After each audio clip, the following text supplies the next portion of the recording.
Sme podriadení buď Otcovi, Synovi a Duchu Svätému, alebo sme podaní svetu, telu a diablovi. Otázka znie, ako diabol ovplyvňuje vášho ducha potom, čo ste sa znovu zrodili. Poviem vám to. Dobre? V duchovných oblastiach prebiehajú aktivity ducha. Meditácia nad písmom nie je takouto aktivitou ducha. Poviem vám zo pár vecí, ktoré patria medzi aktivity ducha.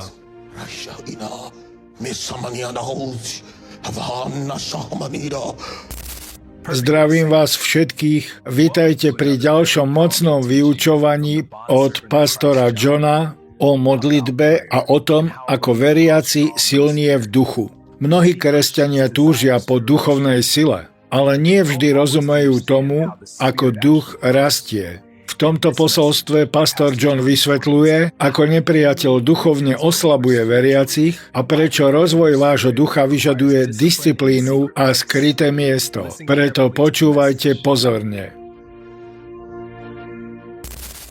Ide o to, ako získať schopnosť zostávať v modlitbe dlhý čas a ako dorásť až do stavu, kedy dokážete odoberať energiu z duchovných oblastí a už viac nie z vašich emócií. Vaše emócie sa teraz dostali pod energiu ducha pre modlitbu. Nazýva sa to premena. Keď ste sa modlili tak, že ste sa napojili na dimenziu modlitby.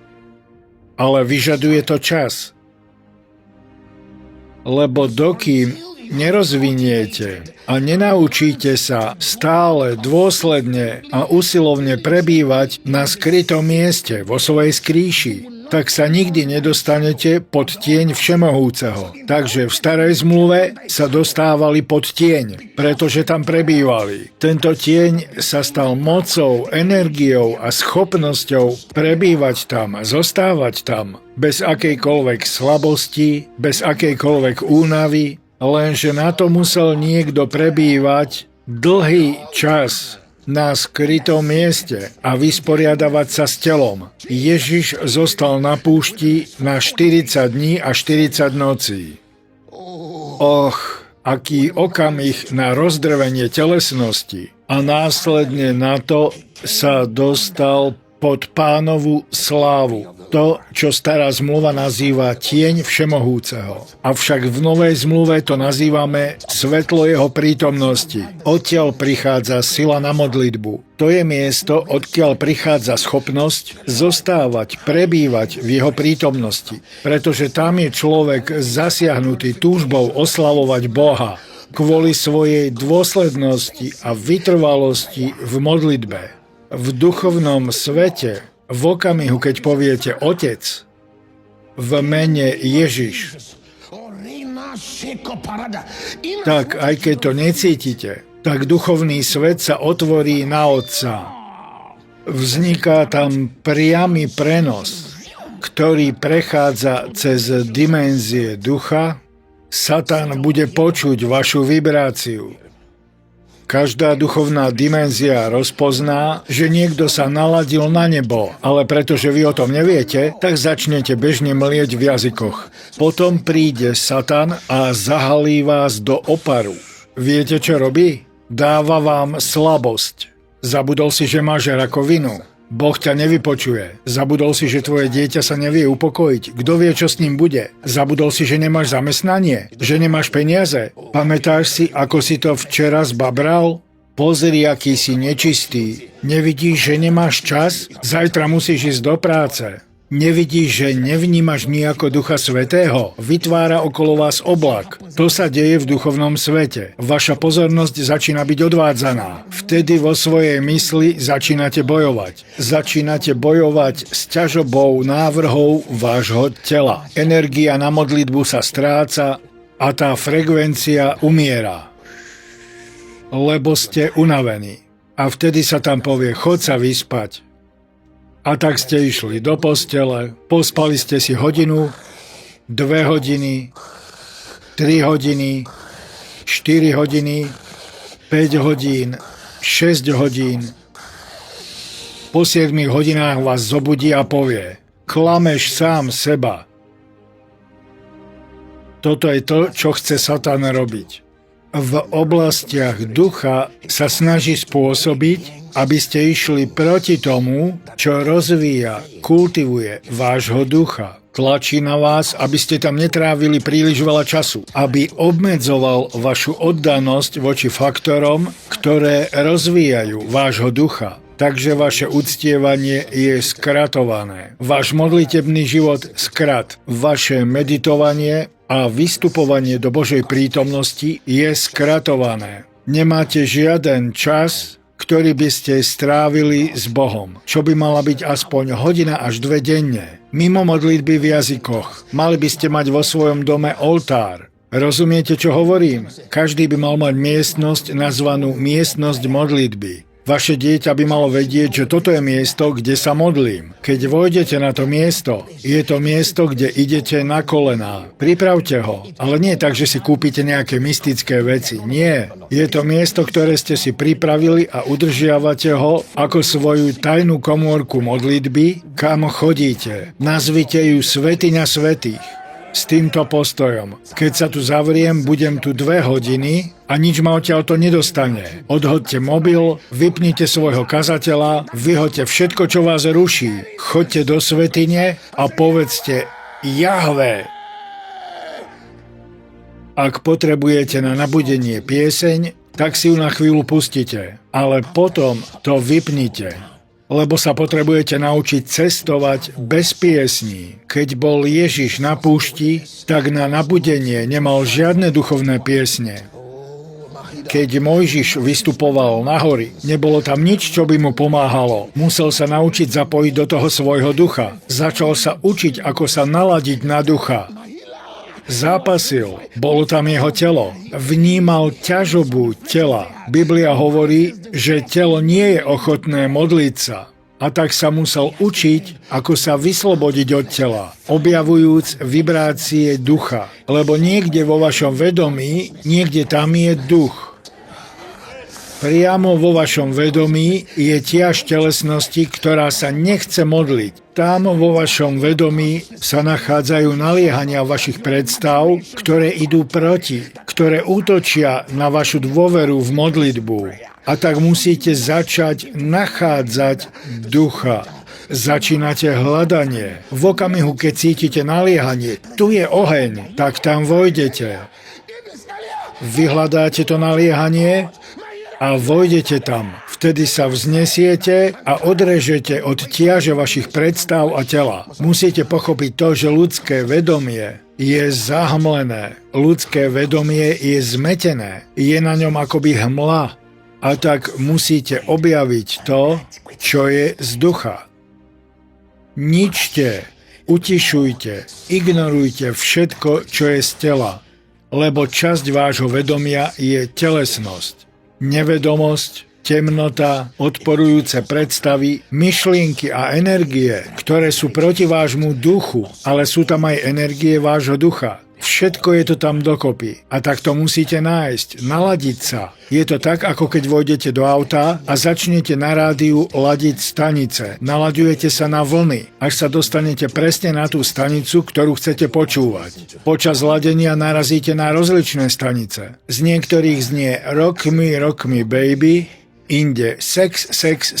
Z tejto frekvencie odídete. Podobne, keď ladíte svoje vedomie, tak narazíte na svoju minulosť, na chyby včerajška, na rozličné naliehania. Keď ladíte, viem, že budete bojovať, ale niečo vo vás hovorí, neprestávaj. Neprestávaj, stále sa tlač ďalej.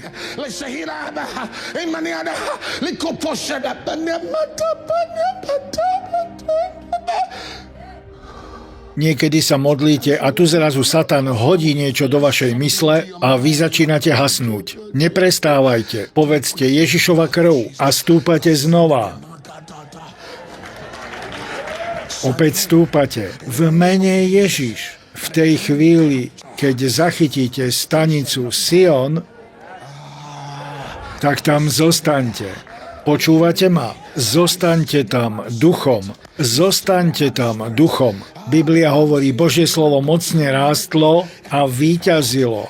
premáhalo. Lenže toto vyžaduje disciplinovaného kresťana, ktorý rozumie tomu, že veci ducha sa musia vedome kultivovať, rozvíjať, ale je tu odmena pre tých, ktorí ho usilovne hľadajú. Počuli sme posolstvo od Božieho služobníka Johna. Je nám z toho jasné, že rast v duchu v živote veriaceho neprichádza náhodne. Pastor John vysvetľuje, že na to musia byť reálne aktivity v oblasti ducha a že modlitba je jedným z hlavných spôsobov, ktorými veriaci nadobúda duchovnú silu. Takisto nám ukazuje, že nepriateľ často útočí na našu oddanosť vykonávať tieto duchovné aktivity. Prináša rozptýlenie, slabosť, znechutenie, aby obmedzil čas, ktorý strávime s Bohom. Kvôli tomuto mnohí veriaci túžia po duchovnej sile, ale nikdy sa u nich nerozvinie, nie kvôli tomu, že by bola nedostupná Božia milosť, ale často chýba disciplína na budovanie ducha. Práve toto zdôrazňuje toto posolstvo. Dôležitosť skrytého miesta, vytrvalosť v modlitbe a učenie sa, ako premáhať vzdor tela, keď ideme k Bohu. V nasledujúcej chvíli sa v písme pozrime na zopár dôležitých práv, ktoré nám pomôžu pochopiť to, ako veriaci naozaj rastie v duchu. Bod číslo 1. Prečo Satan útočí na modlitebný život veriaceho? Jednou z prvých vecí, ktoré musíme pochopiť, je to, že nepriateľ neútočí na veriaceho náhodne. Veľmi často sa Satan zameriava na oblasti, kde je rozvíjaná, kultivovaná duchovná sila. A jednou z týchto oblastí je modlitebný život veriacich. V celom písme môžeme sledovať nasledujúci vzorec. Vždy, keď sa niekto rozhodne vytrvalo hľadať Boha, tak sa voči tomu začne objavovať odpor. Niekedy príde vo forme vyrušenia, rozptýlenia, niekedy cez ťažobu a inokedy zas cez myšlienky odsúdenia, ktoré sa pokúšajú oslabovať sebaistotu veriaceho pred Bohom. Preto Biblia v 6. kapitole listu Efeským hovorí, že nebojujeme proti telu a krvi, ale proti kniežatstvám, proti mociam, proti vládcom tmy tohto sveta. Inak povedané, existuje reálna duchovná opozícia, ktorá sa snaží prerušiť stretnutie veriaceho s Bohom. Toto môžeme jasne vidieť aj v živote Daniela. V 10. kapitole Daniela Biblia hovorí, že keď sa Daniel v srdci rozhodol hľadať Pána v modlitbe a pôste, tak odpoveď z neba bola vyslaná okamžite. Avšak knieža Perského kráľovstva zadržiaval túto odpoveď 21 dní. Táto pasáž písma zjavuje niečo dôležité. V okamihu, keď veriaci úprimne začne hľadať Boha, v duchovnej oblasti sa rozbehnú aktivity. Presne kvôli tomuto sa nepriateľ na vás niekedy snaží zhodiť znechutenie, rozptýlenie a slabosť, keď ako veriaci prídete na miesto modlitby. Je to preto, lebo Satan rozumie tomu, že keď veriaci zostane vytrvalý v hľadaní Boha, tak duch toho veriaceho začne rásť v sile. Bod 2. Modlitba ako duchovná aktivita. Ďalšou dôležitou vecou, ktorú musíme pochopiť, je to, že modlitba nie je len náboženskou aktivitou. Je to duchovné zapojenie, stretnutie. Keď sa veriaci úprimne modlí, deje sa niečo oveľa hlbšie než len vyslovovanie slov. Duch človeka sa načahuje k Bohu. Preto nám často písmo ukazuje to, že modlitba vyžaduje celú osobnosť človeka, ducha, dušu aj telo. V 14. kapitole 1. listu Korinským apoštol Pavol vysvetľuje niečo veľmi hlboké.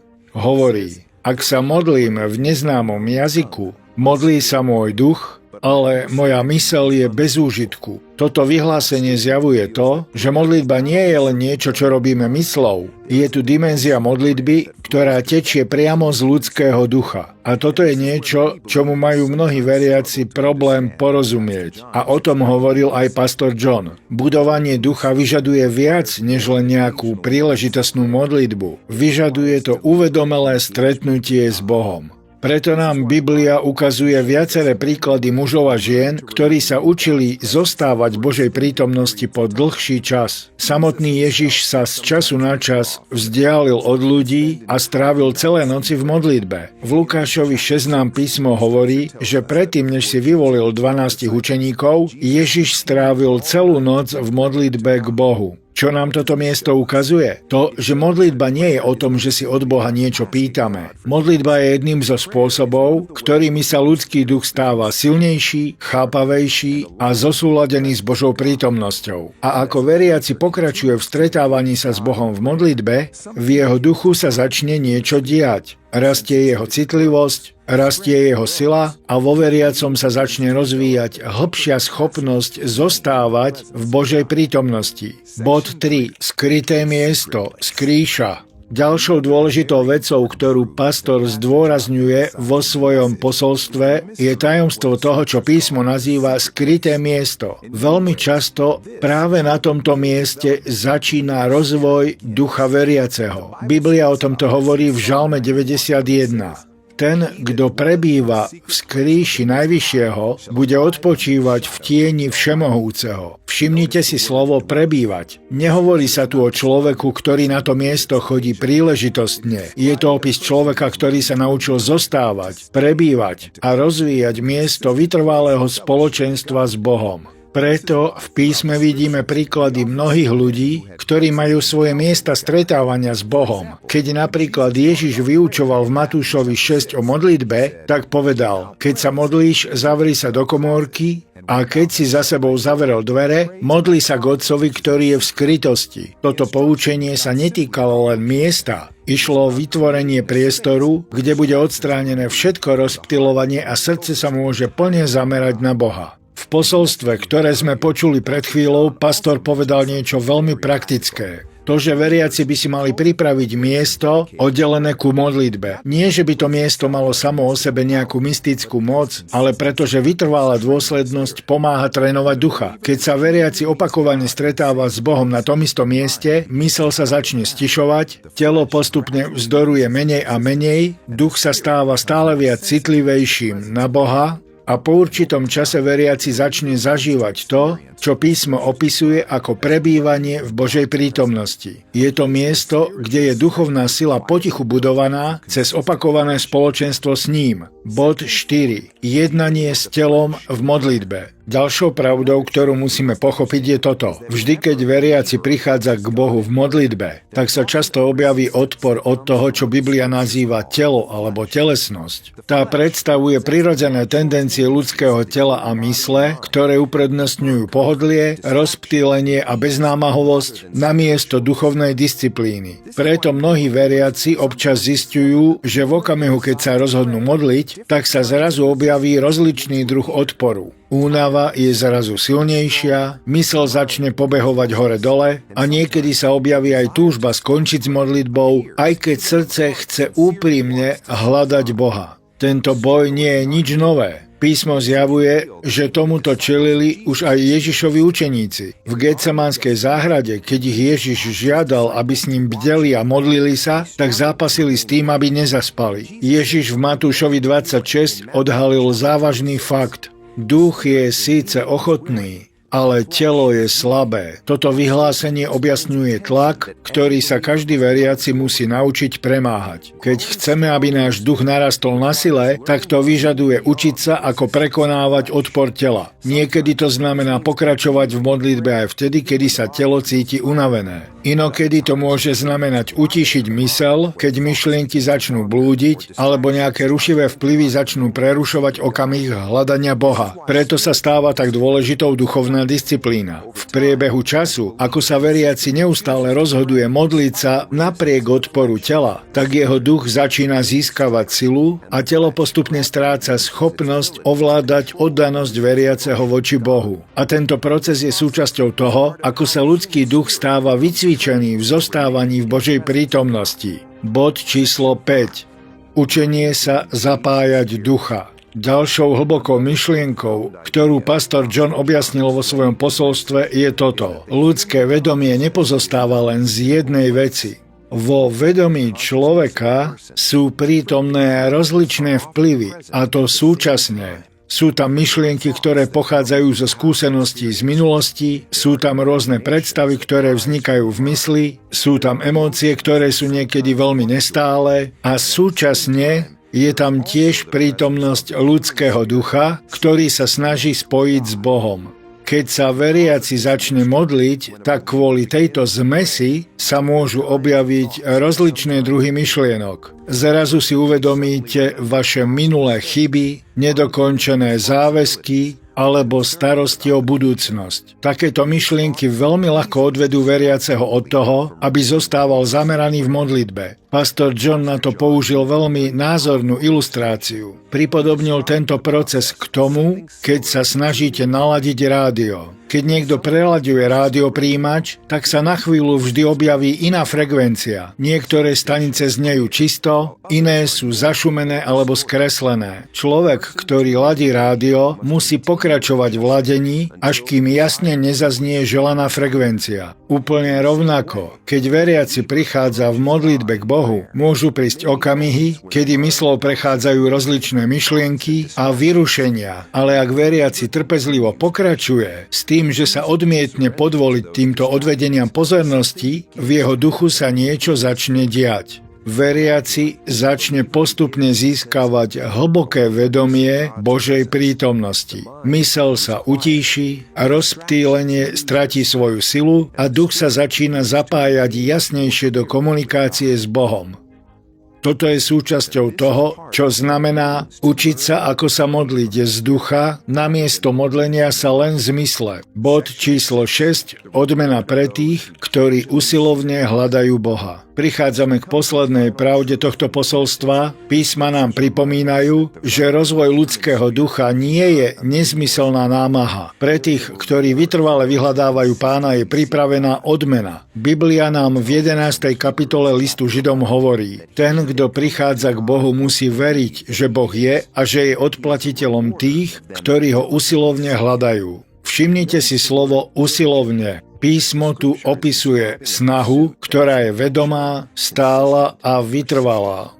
Preto môžeme vidieť v Biblii mužov a ženy, ktorých životy sa stali duchovne silnými, lebo rozvíjali životný štýl hľadania Boha. Mojžiš strávil dlhý čas nahore v Pánovej prítomnosti. Daniel si vybudoval disciplinovaný život modlitby, dokonca aj v časoch, keď to bolo nebezpečné. A písmo nám hovorí, že aj sám Ježiš odchádzal od ľudí, aby o samote trávil čas s Otcom. Tieto príklady zjavujú niečo dôležité. Duchovná sila nie je vytváraná príležitostnými duchovnými momentami. Je rozvíjaná nepretržitým spoločenstvom s Bohom. A počas toho, ako veriaci verne pokračuje v hľadaní Boha, jeho duch je posilňovaný, citlivosť na Božiu prítomnosť rastie, hlas tela stráca svoju nadvládu a veriaci postupne začína chodiť s väčšou stabilitou vo veciach ducha. Preto je posolstvo, ktoré sme dnes počuli, tak dôležité, pretože nám pripomína, že nárast sily ducha je možný pre každého veriaceho, ktorý je ochotný hľadať Boha usilovne a úprimne.